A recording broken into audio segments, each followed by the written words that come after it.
Yohanes pasal 4 ayat yang ketiga sampai ayat yang ke-26. Ia pun meninggalkan Yudea dan kembali lagi ke Galilea. Ia harus melintasi daerah Samaria. Ya Yesus ya. Yesus harus melintasi daerah Samaria.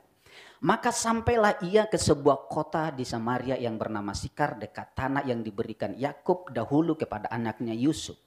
Di situ terdapat sumur Yakub. Yesus sangat letih oleh perjalanan, karena itu ia duduk di pinggir sumur itu. Hari kira-kira pukul 12. Maka datanglah seorang perempuan Samaria hendak menimba air. Kata Yesus kepadanya, "Berilah aku minum."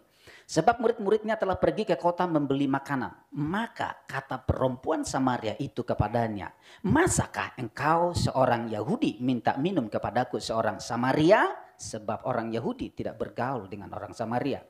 Jawab Yesus kepadanya, "Jikalau engkau tahu tentang karunia Allah dan siapakah dia yang berkata kepadamu, 'Berilah aku minum,' niscaya engkau telah meminta kepadanya dan ia telah memberikan kepadamu air hidup." Kata perempuan itu kepadanya, "Tuhan, engkau tidak punya timba dan sumur ini amat dalam. Dari mana engkau memperoleh air hidup itu? Adakah engkau lebih besar daripada bapa kami Yakub yang memberikan sumur ini kepada kami dan telah minum sendiri dari dalamnya, ia serta anak-anaknya dan ternaknya?" Jawab Yesus kepadanya, "Barang siapa minum air ini, ia akan haus lagi. Tetapi barang siapa minum air yang akan kuberikan kepadanya, ia tidak akan haus untuk selama-lamanya. Sebaliknya, air yang akan kuberikan kepadanya akan menjadi air, mata air di dalam dirinya yang terus-menerus memancar sampai kepada hidup yang kekal." Kata perempuan itu kepadanya, "Tuhan, berikanlah aku air itu supaya aku tidak haus dan tidak usah datang lagi ke sini untuk menimba air." Kata Yesus kepadanya, "Pergilah, panggillah suamimu dan datang ke sini." Kata perempuan itu, "Aku tidak mempunyai suami." Kata Yesus kepadanya, "Tepat katamu bahwa engkau tidak mempunyai suami. Sebab engkau sudah mempunyai 5 suami dan yang ada sekarang padamu bukanlah suamimu. Sebab dalam hal ini engkau berkata benar." Kata perempuan itu kepadanya, "Tuhan, nyata sekarang padaku bahwa engkau seorang nabi. Nenek moyang kami menyembah di atas gunung ini, tetapi kamu katakan bahwa Yerusalemlah tempat orang menyembah." Kata Yesus kepadanya, "Percayalah kepadaku, hai perempuan, saatnya akan tiba bahwa kamu akan menyembah Bapa bukan di gunung ini dan bukan juga di Yerusalem.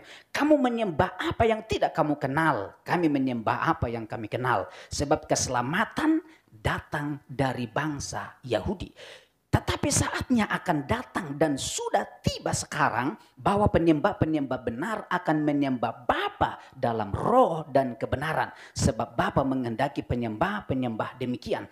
Allah itu roh, dan barang siapa menyembah Dia harus menyembahnya dalam roh dan kebenaran." Jawab perempuan itu kepadanya, "Aku tahu bahwa Mesias akan datang yang disebut juga Kristus. Apabila ia datang, ia akan memberitakan segala sesuatu kepada kami." Kata Yesus kepadanya, "Akulah dia yang sedang berkata-kata dengan engkau."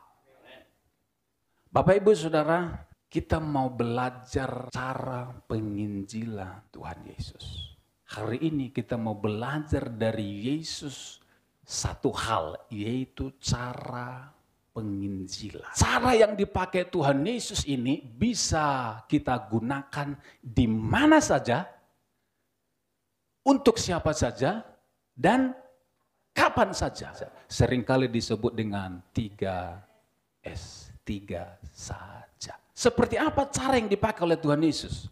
Ada 5 langkah. Katakan sama-sama, angkat tangannya, katakan begini, 5 langkah. Yang pertama, pendahuluan. Yesus ketika ketemu dengan perempuan Samaria, dia tidak langsung memberitakan Injil, tapi dimulai dari pendahuluan.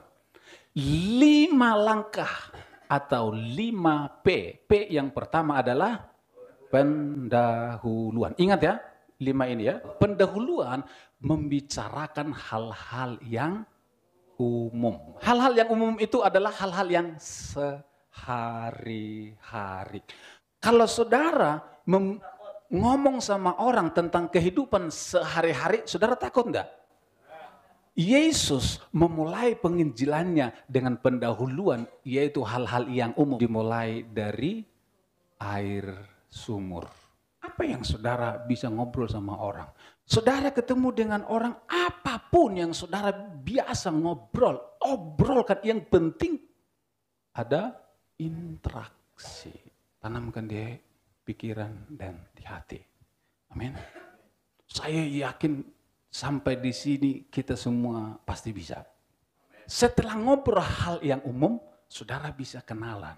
Kenal maka sayang. Tidak kenal? Bapak namanya siapa?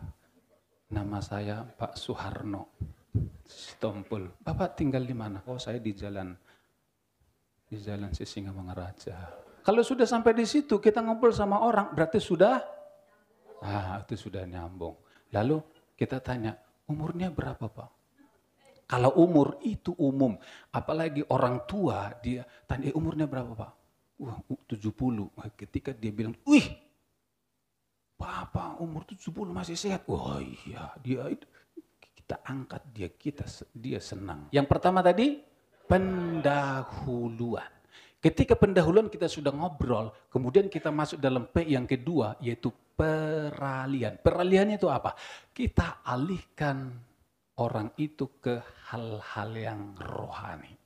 Amin. Tadi kan hal-hal yang umum toh, kehidupan sehari-hari. Nah, sekarang kita mau setir dia, kita mau setir dia ke hal-hal yang rohani.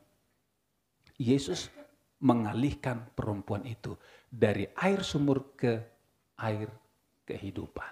Kemudian saudara mulai setir. Pak, umurnya berapa? 80. Saya berdoa supaya Bapak umurnya 100 tahun ya Pak. Tapi sepanjang-panjangnya umur manusia, semua orang pasti mati ya Pak. Itu.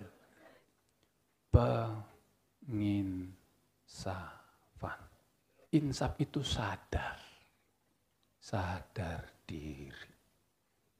Penginsapan, orang itu kita mulai bawa untuk dia sadar bahwa dirinya orang berdosa dan upah dosa adalah maut. Perempuan Samaria akhirnya menyadari bahwa dirinya orang berdosa dan orang berdosa pasti dihukum. Pak, umurnya berapa Pak? 80 tahun. Tapi panjang-panjangnya umur manusia tetap mati. Oh iya. Kemudian kita bawa dia tentang dosa. Tadi dari mana? Dari kehidupan sehari-hari. Entah itu air sumur, entah itu mangga, entah itu apa. Pokoknya kita sudah lewat, kita sekarang sudah sampai ke dosa. Yang pertama tadi apa? Kedua? Penginsapan. Oke. Kalau kita mati, hanya ada 2 tempat. Yang baik dan tidak baik. Atau sorga dan neraka. Tapi kita semua manusia kan manusia yang kotor. Tidak mungkin kita bisa masuk ke tempat yang bersih, tempat yang baik karena kita kotor. Semua orang berdosa. Kalau saudara tanya, Bapak ada dosanya enggak? Semua orang pasti menjawab. Iya. Kemudian kita masuk di sini. Pertanyaan yang sangat menantang adalah, apa saja yang biasanya Bapak lakukan supaya dosa Bapak yang banyak itu bisa lunas atau bisa bersih kembali nih. Saya berbuat baik, saya amal, puasa. Mereka akan sebutkan satu persatu sampai sepanjang mungkin. Ketika dia sudah sampaikan semuanya, lalu pertanyaan kita, apakah dosa Bapak sudah bersih ketika Bapak sudah melakukan puasa, amal, berbuat baik? Apakah dosa Bapak sudah bersih? Kira-kira jawabannya apa? Tidak akan pernah ada orang berkata sudah. Kemudian kita tantang lagi dengan satu pertanyaan. Berarti Pak, kapan bisa dosa itu bisa bersih kembali? Kapan dosa kita bisa bersih kembali? Apakah kalau Bapak umur 80, 90, 100 kemudian Bapak mati dipanggil Tuhan, apakah dosa Bapak langsung hilang? Apakah dosa Bapak langsung lunas? Tidak. Kapan dosa bisa selesai? Tidak ada yang tahu. Yang keempat. Yang keempat adalah penyampaian kabar baik tentang Yesus. Ini baru masuk menyampaikan kabar baik. Amin. Tadi belum masuk, sekarang kita mulai masuk. Dimulai dari sini, Pak. Yang saya yakini bahwa dosa saya sudah lunas. Saya yakin bahwa dosa saya sudah bersih. Kita sedang menyaksikan apa yang kita hidupi, yang kita yakini bahwa dosa kita sudah diampuni. Amin. Ketika saudara percaya kepada Yesus, janji Tuhan, dosamu yang merah seperti germiji akan putih seperti bulu domba. Biasanya ketika kita bilang dosa saya sudah lunas, orang, lunas, iya. Loh, gimana caranya? Alasan dosa saya bersih adalah barulah kita menceritakan tentang kelahiran Yesus, kehidupan Yesus, kematian Yesus, kebangkitan Yesus, kenaikan Yesus, dan kedatangannya ke dunia. Dan P yang terakhir adalah penyelesaian. Penyelesaian itu artinya diselesaikan.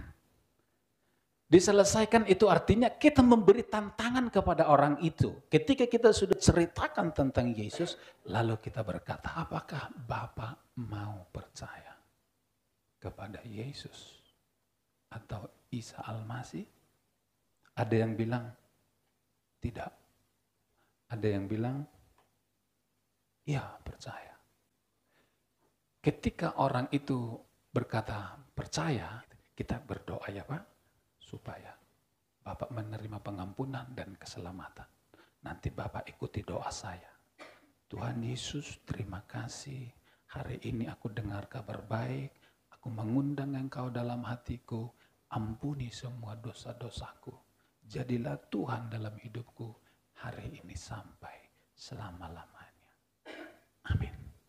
Lalu kita akan janji untuk bertemu berikutnya. Tapi kalau orang itu tidak percaya, ucapkan saja, terima kasih ya Bapak. Bapak sudah mendengar cerita saya. Kita kapan-kapan bisa ketemu lagi, kita bisa ngobrol-ngobrol lagi. Selamat menginjil, terus berlatih dan mencoba.